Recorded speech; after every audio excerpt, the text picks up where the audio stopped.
जय हिंद, वंदे मातरम। आज हमारी जो क्लास है जो हमने स्टार्ट की थी उसकी क्लास नंबर 5 है।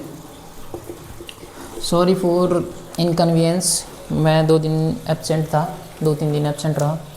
उसका रीज़न है मेरे पास क्या है, खुद का पर्सनल फ़ोन नहीं है जिससे मैं वीडियो रिकॉर्ड कर सकूँ। जो मेरा फ़ोन है वो थोड़ा लो क्वालिटी की वीडियोज़ बनाता है, तो मैं मैनेज कर रहा हूँ थोड़ा थोड़ा, मतलब फ़ोन लेने के लिए भी। तो आज जो हम पढ़ने वाले हैं वो पढ़ने वाले हैं, हमारे लास्ट चैप्टर है ज्योग्राफी क्लास 6 का। आज हम पढ़ेंगे भारत, हमारा देश भारत। लास्ट टॉपिक है ये, भारत हमारा देश। हम इसमें क्या क्या पढ़ेंगे, सबसे पहले भारत की स्थिति, ग्लोब में स्थिति, रेखाएं जो हमने पढ़ी थी, 3 रेखा जो हमने पढ़ी थी, विषुवत रेखा, कर्क रेखा और मकर रेखा, इनमें इनकी स्थिति पढ़ेंगे कि वो भारत में कहाँ कहाँ पे कौन कौन सी रेखा स्थित है। और भारत के देशांतर अक्षांश, उनके बारे में पढ़ेंगे कि कौन से देशांतरों के बीच में स्थित है, कौन से अक्षांशों के बीच में जो हमारा भारत है वो स्थित है, उसके बारे में हम पढ़ेंगे। सेकंड चीज़ हम पढ़ेंगे भारत के पड़ोसी देश।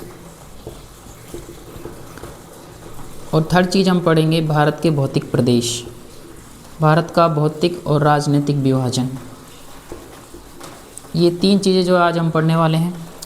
तो बिना टाइम वेस्ट किए हम चलो इनको स्टार्ट करते हैं। सबसे पहले हम स्थिति के बारे में पढ़ते हैं, भारत की स्थिति कहाँ पड़ती है। देखिए, ये अपनी अर्थ है, ये है 0 डिग्री तो, और ये है 23.5 डिग्री कर्क रेखा, 23.5 डिग्री नॉर्थ अक्षांश से ये कर्क रेखा है।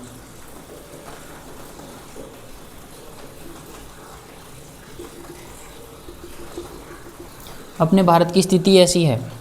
सबसे पहले तो ये गोलार्ध में कौन से में पड़ेगा, तो ये पड़ेगा उत्तरी गोलार्ध में। इसके हिसाब से देखेंगे तो उत्तरी गोलार्ध में पड़ेगा। और ये जो हमारा 0 डिग्री या फिर 180 डिग्री जो होता है, जिसको हम जो ग्रीनविच से निकलने वाली जो टाइम जोन जो हमने माने थे, उनके हिसाब से जो है ये है, ये वाली जो लाइन है, इसके हिसाब से पड़ेगा ये ईस्ट में।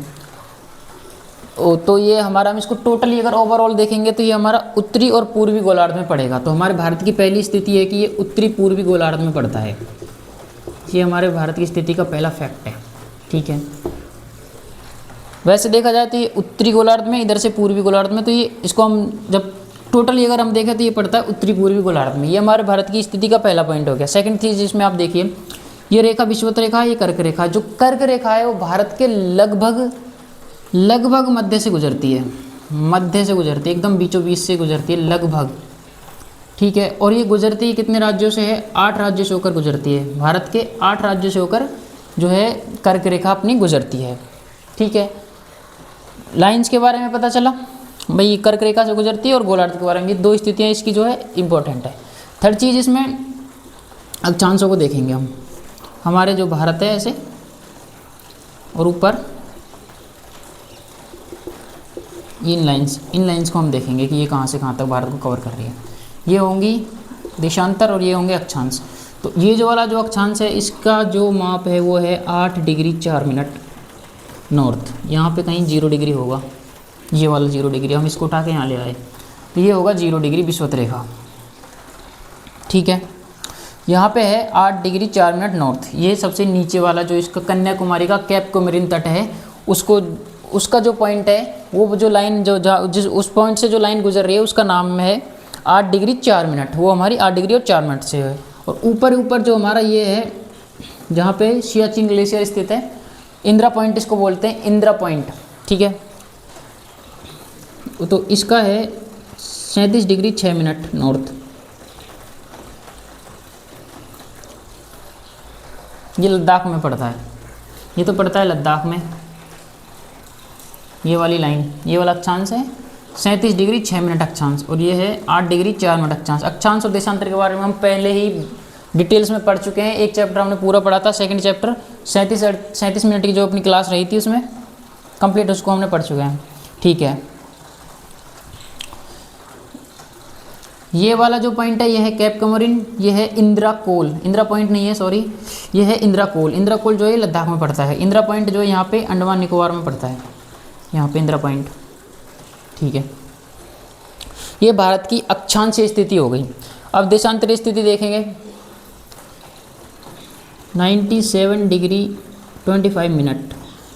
एक चीज़ और आप ध्यान रखिए, जो हमने ये पढ़ा था, ये 0 डिग्री, फिर 1 डिग्री, ये 2 डिग्री, जब हम इसको और जैसे कि हम जैसे आवर को, 1 आवर होता है, 1 आवर में होते हैं 60 मिनट और 1 मिनट में होते हैं 60 सेकेंड्स। ऐसे ही 1 डिग्री में होते हैं 90 मिनट्स और 1 मिनट में होते हैं 90 सेकेंड्स। ठीक है।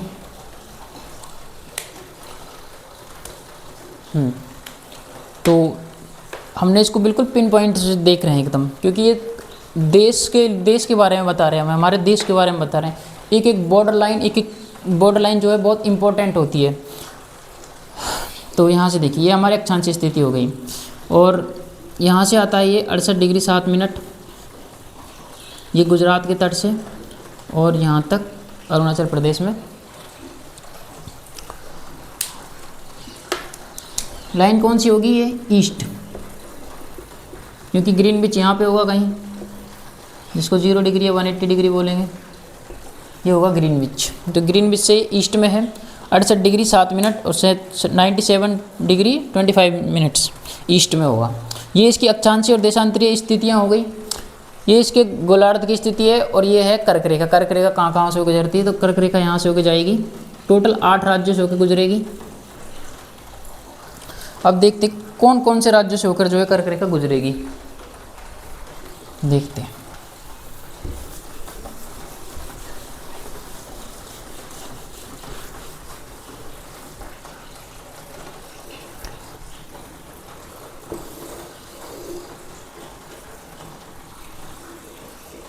यहाँ पे जो राज्य होगा वो होगा गुजरात, राजस्थान। राजस्थान में ये इस तरह से, फिर आएगा एमपी, मध्य प्रदेश, छत्तीसगढ़,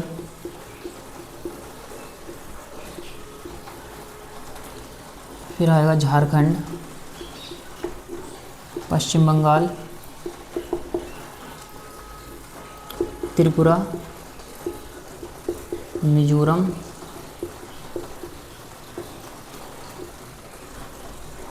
ये इधर 7 सिस्टर्स हैं,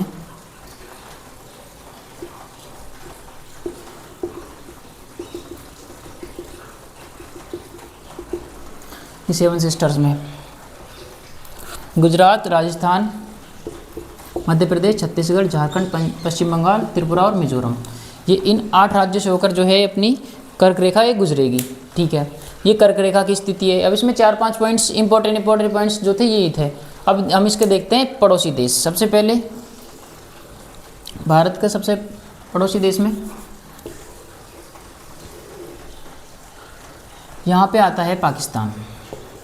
ये है पाकिस्तान, ऊपर अफ़गानिस्तान, इधर है चाइना, सबसे नीचे है श्रीलंका। ये भारत का पड़ोसी देश है श्रीलंका, लेकिन इससे बाउंड्री शेयर नहीं होती अपनी, इससे कोई बाउंड्री शेयर नहीं होती, इससे वो वाटर बाउंड्री शेयर होती है अपनी, वाटर बाउंड्री, जल सीमाएं शेयर होती हैं इससे। ठीक है, त्रिपुरा के यहाँ पे होगा बांग्लादेश, ये अपना नेपाल, यहाँ पे होगा भूटान और इधर होगा म्यांमार। ठीक है, ये भारत के पड़ोसी देश हैं। अब इसके बारे में सिर्फ इतना ही बताया गया, इसमें एक्स्ट्रा नहीं बताया गया कुछ भी। अब हम देखते हैं भारत का physical feature and political features. Bharat के भौतिक और राजनीतिक जो प्रदेश भारत को किस प्रकार से बांटा गया है उसको हिसाब से देखते हैं। पॉलिटिकली हम देख लेते हैं। सबसे पहले तो भारत में स्टेट्स हैं 28 स्टेट्स, 28 राज्य हैं, 8 यूटीज़ हैं। इनके नाम, ये सब आपका वर्क है कि आप इनके नाम, इनके स्टेट के जो भी इनकी जो कैपिटल्स हैं उनका नाम आपको एक पन्ने में आप लिखे उसको और अपने पास रखें, याद करते रहें उसको। यूटीज़ के नाम है उनको भी याद रखें। अभी जो संशोधन हुआ था 2 यूटीज़ को मिक्स किया गया था, उनके बारे में मर्ज किया गया था, उनके बारे में भी ध्यान रखें। जम्मू कश्मीर और लद्दाख को यूटी कब बनाया गया वो भी आपको याद रखना है, ठीक है। ये इसके पॉलिटिकल फीचर्स में फ़िलहाल इतना ही दे रखा है क्योंकि हम बेसिक्स पढ़ रहे हैं, बेसिक में इतना ही दिया हुआ है, ज़्यादा एक्स्ट्रा नहीं दिया हुआ है। सेकंड चीज़ है इसका फिजिकल फीचर। फिजिकल फीचर में थोड़ा ठीक ठाक दिया हुआ है फिजिकल फीचर्स। तो सबसे पहले तो इंडिया में सबसे ऊपर आता है हिमालय प्रदेश, जिसमें हिमालयन रेंज है पूरी। हिमालय से जब नीचे आते हैं तो मैदान आते हैं, मैदान जिसमें गंगा का मैदान और ब्रह्मपुत्र का मैदान, ये 2 मैदान जो हैं इम्पोर्टेंट हैं। उसके नीचे आते हैं तो पठारी प्रदेश मिलते हैं हमें, पठार। फिर मिलते हैं तट। जब हम राजस्थान में आते हैं तो राजस्थान में मिलता है हमें मरुस्थल, मरुस्थलीय प्रदेश। बेसिकली इन्हीं 5 में इसको डिवाइड किया गया है। और एक इम्पोर्टेंट और पर्वतीय प्रदेश, इम्पोर्टेंट तो ये 5 में डिवाइड किया गया है। और जो पर्वतीय प्रदेश है इसको भी रखा गया है इसमें, 6 तरीके से इसको डिवाइड करते हैं। अब एक को अपन देखेंगे ध्यान से कि कौन कैसे बना है। चलिए देखते हैं। देखिए ये है अपनी अर्थ। आज जिन हम 7 महाद्वीपों की स्थिति देख रहे हैं वो पहले ऐसे नहीं थे। आज हम देखते हैं यहाँ पे एशिया है, यूरोप है, यहाँ पे अफ्रीका है, ऑस्ट्रेलिया है, उत्तरी अमेरिका है, दक्षिणी अमेरिका है। ये पहले ऐसे नहीं थे। ये है प्लेट्स हैं, ये 7 प्लेट्स हैं टोटल जो मेजर प्लेट्स हैं, और जो 21 प्लेट्स हैं वो 20 प्लेट्स हैं जो माइनर प्लेट्स हैं। ये प्लेट्स आपस में टकराती रहती हैं, एक दूसरे से दूर जाती रहती हैं। इसको बोला जाता है प्लेट टेक्टोनिक थ्योरी, प्लेट विवर्तनिकी सिद्धांत। पहले इस पूरी अर्थ पे 2 ही प्लेट्स थीं और एक सागर था, टैथिस सागर जिसको बोला जाता है, और 2 प्लेट्स थीं। इन दोनों प्लेट्स में आपस में टक्करें हुई, विभाजन हुआ। एक लंबे समय के बाद इनमें जो हम आज का जो हमारा पूरा विश्व देखते हैं कि यहाँ पे एशिया महाद्वीप, ये अफ्रीका, ये यूरोप, ये उत्तरी अमेरिका, ये दक्षिणी अमेरिका, ये ऑस्ट्रेलिया और नीचे अंटार्कटिका और इनके बीच में फैले हुए महासागर, ये एक लंबे प्रोसेस के बाद बने हैं, ठीक है। अब हम देखते हैं अपने इम्पोर्टेंटली अपने इंडिया को, इम्पोर्टेंस हम देंगे अपने इंडिया को। जो अपना भारत है ये कौन सी प्लेट का हिस्सा है? पहली बात तो 7 प्लेट्स हैं टोटल, उनमें से ये यूरेशिया प्लेट का हिस्सा है, यूरेशिया।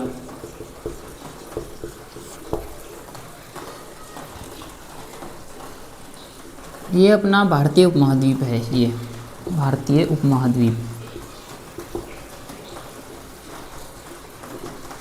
उपमहाद्वीप क्यों कहते हैं? क्योंकि 3 तरफ से पानी से घिरा हुआ है, इसलिए इसको उपमहाद्वीप बोलते हैं। ये पूरा एशिया, ये यूरोप, तो ये पूरी प्लेट को बोला जाता है यूरेशिया। तो अब भारत अब यूरेशिया प्लेट का हिस्सा है, ठीक है। यहाँ पर है अफ्रीका और यहाँ पर है मेडागास्कर। ये जो नीचे वाला हिस्सा है ये मेडागास्कर और भारत, ये दोनों पहले एक ही हिस्से थे। प्लेट के जब प्लेट्स जो है तैरती रहती हैं, जब ये प्लेट यहाँ से खिसक कर इधर जाने लगी, जब ये वाली प्लेट इस यूरेशिया वाली प्लेट से टकराई, तो इनके बीच में जो टक्कर हुई थी उस टक्कर से बना था हिमालय, जिसको हम हिमालय कहते हैं।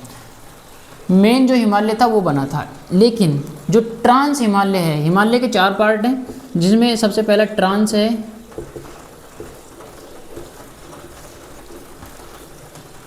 फिर मध्य हिमालय है जिसको महान हिमालय भी बोलता है, फिर हिमाद्री है,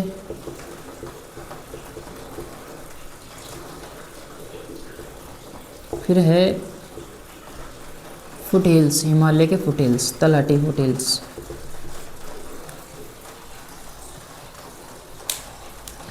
तो ये जो महान हिमालय, जो मध्य हिमालय जिसको हम बोलते हैं, ये बना था इसके प्लेट के टकराने से। इसको बोलते हैं प्लेट टेक्टोनिक थ्योरी। इनके टकराने से क्या हुआ, यहाँ पे पर्वत का निर्माण हुआ, जो हम आज हिमालय पर्वत देखते हैं वो। तो हिमालय पर्वत का निर्माण हुआ है ऐसे प्लेटों के टकराने से। यूरेशिया वाली प्लेट जब इस मेडागास्कर वाली प्लेट से टकराई, मेडागास्कर वाली प्लेट जब यूरेशिया वाली प्लेट से टकराई, तब जाके हिमालय का निर्माण हुआ। हिमालय के 4 पार्ट हैं।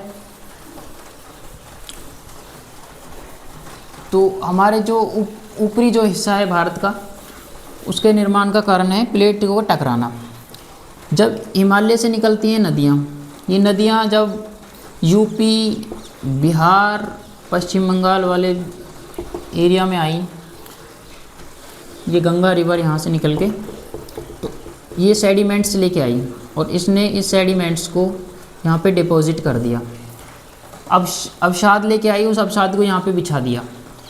जो मिट्टी यहाँ पे बिछाई वो उपजाऊ मिट्टी हो गई, तो यहाँ पे मैदानों का निर्माण हुआ। उससे पहले यहाँ पे खाइयाँ थी बहुत, ठीक है। तो मैदानों का निर्माण हुआ है सेडिमेंट्स से। इधर से देखेंगे तो इधर से आती है निकल के ब्रह्मपुत्र नदी। ब्रह्मपुत्र नदी निकल के आती है, जो असम, अरुणाचल प्रदेश और इन भागों से हो, और वो पश्चिम उसमें बांग्लादेश में जो है चली जाती है, बांग्लादेश में चली जाएगी। ये वाला जो मैदान होगा ये ब्रह्मपुत्र का मैदान। और यूपी, बिहार और पंजाब का कुछ हिस्सा, हरियाणा में क्योंकि यमुना दोआब और ये पड़ते हैं, तो उसका कुछ हिस्सा, ये पूरा का पूरा एरिया मैदानी क्षेत्र है, ठीक है।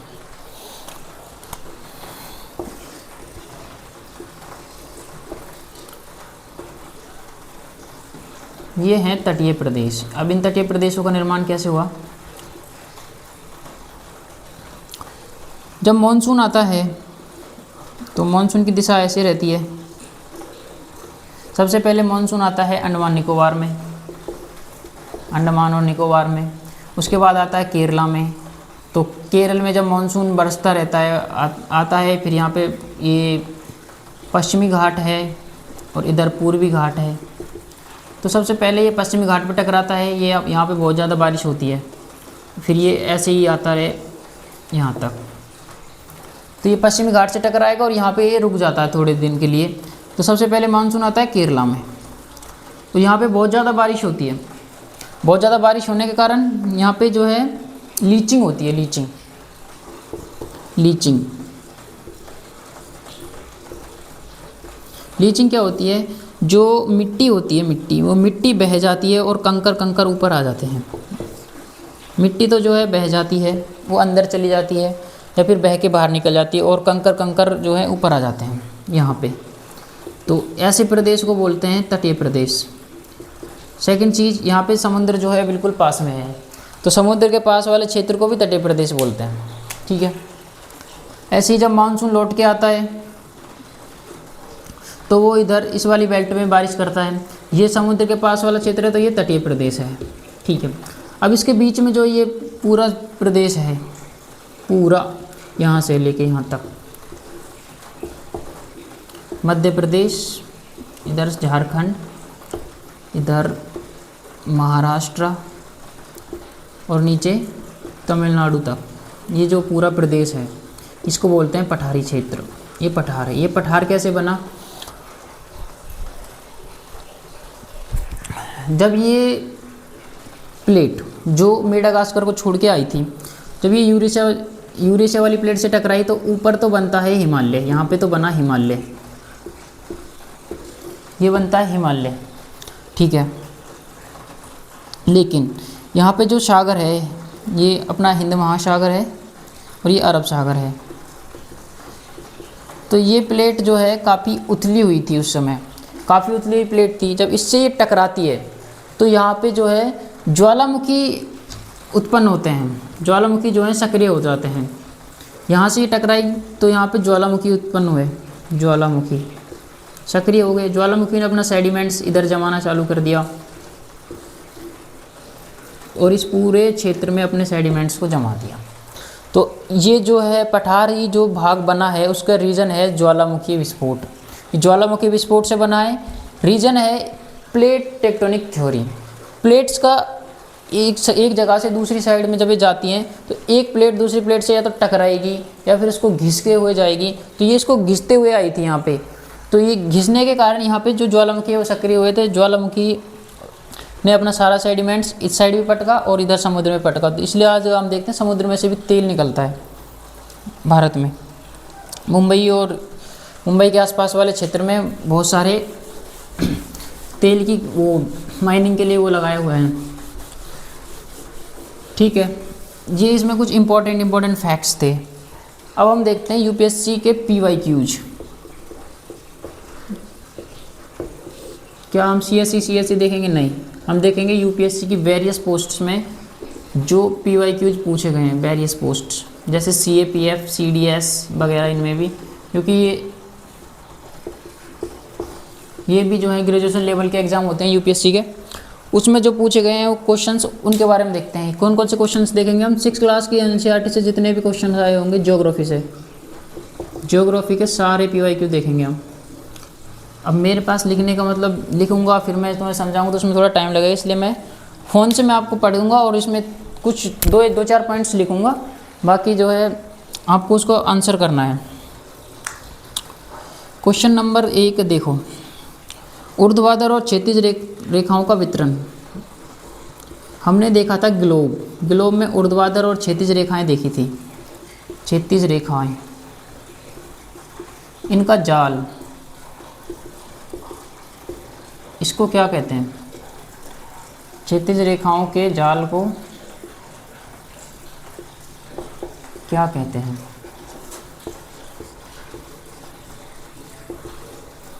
एक क्वेश्चन है आपका, ठीक है, आप वीडियो को पॉज कीजिए, इसका आंसर थोड़ा देने का कोशिश करिए। ये CAPF में पूछा गया क्वेश्चन है 2012 में।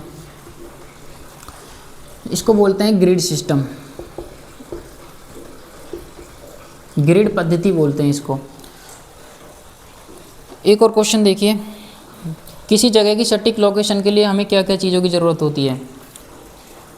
ऑप्शन नंबर 1 है अक्षांश, ऑप्शन नंबर 2 है देशांतर, ऑप्शन नंबर 3 है दोनों, ऑप्शन नंबर 4 है दोनों में से कोई नहीं। क्वेश्चन फिर से सुन लीजिए, किसी भी जगह की सटीक अगर लोकेशन हमें बतानी है तो उसके लिए इनमें से किस किस चीज़ों की ज़रूरत होगी? ये क्वेश्चन CAPF में पूछा गया है, 2021 में पूछा गया है, ये आपको बताना है। तो इसका आंसर तो है कि दोनों की ज़रूरत पड़ती है, और ये हम इसको एक्सप्लेन हम कई बार कर चुके हैं, फिर से नहीं करने वाले। नेक्स्ट क्वेश्चन देखिए,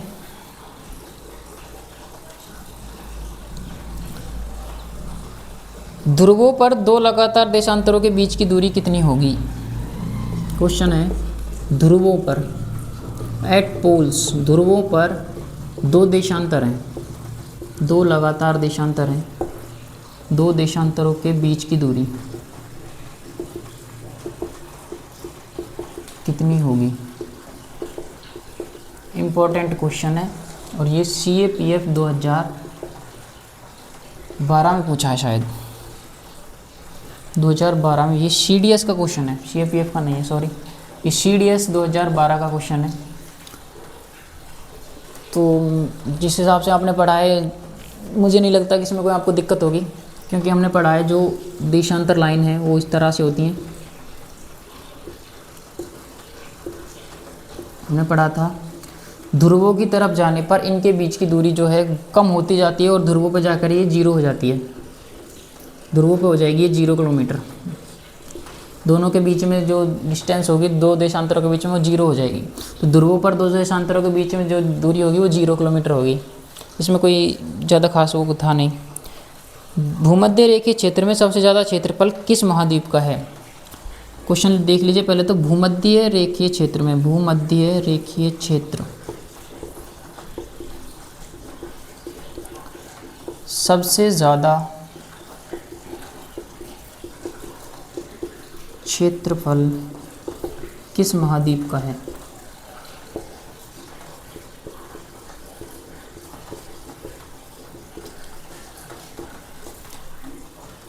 अगर आपने जो पृथ्वी के प्रमुख परिमंडल जो हमने पढ़े थे, 5th चैप्टर जो हमने पढ़ा था, उसको अगर आपने ध्यान से पढ़ा होगा तो उसमें आपको इतनी दिक्कत नहीं आएगी। ये हमने पढ़ा था, ये 0 डिग्री है, इसको भूमध्य रेखा कहते हैं। तो ये तो होता है एशिया, ये यूरोप होता है, और ये होता है अफ्रीका, ये लैटिन अमेरिका है, ये उत्तरी अमेरिका है, और ये ऑस्ट्रेलिया है। तो अब इसके हिसाब से आप बता सकते हैं कि जो भूमध्य रेखा क्षेत्र है उसमें मैंने 7 के नाम लिख दिया। ऑप्शन इसमें वही 4 दिए हुए हैं, लेकिन मैंने 7 के नाम बता दिए आपको। ये अंटार्कटिका है। अब आप इसमें देखकर बता सकते हैं कि भूमध्य रेखा के सबसे ज़्यादा क्षेत्रफल कौन सा घेर रहा है इसमें। तो ये ऑब्वियसली सी बात है, अफ्रीका है। ठीक है, और देखिए एक क्वेश्चन है, इसमें कुछ पॉइंट्स दिए हुए हैं, तो इन पॉइंट्स को आपको बताना है कि साउथ मोस्ट पॉइंट कौन सा है। ये देशांतर और अक्षांश और देशांतर का जो है क्वेश्चन है। ये वाला जो क्वेश्चन है भूमध्य रेखीय क्षेत्र वाला, ये CAPF 2013 में पूछा गया था। अब एक CAPF 2017 का क्वेश्चन है, निम्न में से साउथ मोस्ट अक्षांश कौन सा है। साउथ मोस्ट अक्षांश मतलब सबसे दक्षिणी अक्षांश पर स्थित कौन सा है इनमें से।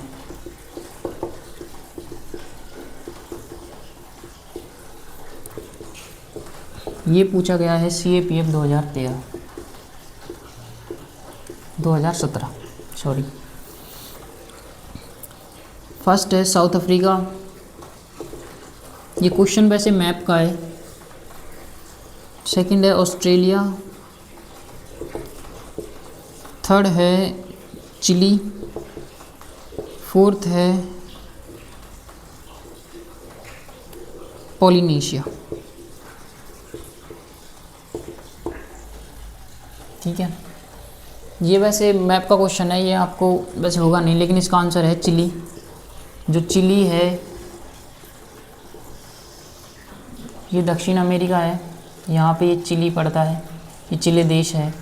ठीक है, ये लगभग इतना है, जैसे भारत में केरला पड़ता है ऐसे, तो ऐसे इसी तरीक़ा से ये दक्षिण अमेरिका में चिली देश पड़ता है। और जो हमारा अफ्रीका कॉन्टिनेंट है वो इतना रह जाता है, ऑस्ट्रेलिया भी इधर रह जाता है। तो ये हमारा साउथ मोस्ट में पड़ता है, ये साउथ मोस्ट अक्षांश, इस पे ऑस्ट्रेलिया भी ऊपर रह जाता है, और ये चिली पड़ता है सबसे साउथ मोस्ट में। पोलिनेशिया जो उसमें पड़ेगा। अब देखते हैं, एक और है क्वेश्चन। 21 जून को सन की आर्कटिक वृत्त पर स्थिति क्या रहेगी। 21 जून को सन की आर्कटिक वृत्त पर स्थिति क्या रहेगी। पहले तो आपको ये पता होना चाहिए कि आर्कटिक वृत्त किसको कहते हैं। 66.5 डिग्री नॉर्थ को आर्कटिक वृत्त कहते हैं, ये हमने पढ़ा है। इसी को ही बोलते हैं उत्तरी ध्रुव वृत्त। अब हमें बताना है कि 21 जून को सन यानी कि सूर्य की आर्कटिक वृत्त पर स्थिति कैसे रहेगी। ऑप्शन लंबवत, ऑप्शन नंबर 2 क्षैतिज, नंबर 3 ऊर्ध्वाधर, नंबर 4 तिरछा। फंसा दिया छी हमने। ये क्वेश्चन है, बताइए इसको, आप बताइए कमेंट में। अगर आपसे नहीं बताया जाता तो आप क्लास देखिए, देशांतर अक्षांश वाली उत्तरी अयनांत जो हमने पढ़ा था उसको देखिए आप। ये इंपॉर्टेंट पॉइंट हमने उत्तरी अयनांत को पढ़ा था 21 जून, और 22 दिसंबर को जो हमने पढ़ा था उसके बारे में आप देखिए। ठीक है, इसका आंसर देना आप कमेंट में। तब तक के लिए अपना ध्यान रखिए और अपना ख्याल रखिए। इसकी PDF आपको टेलीग्राम पे मिल जाएगी, टेलीग्राम का लिंक मैं आपको जो डिस्क्रिप्शन में लगा दूंगा। ओके, थैंक यू, अपना ध्यान रखिए।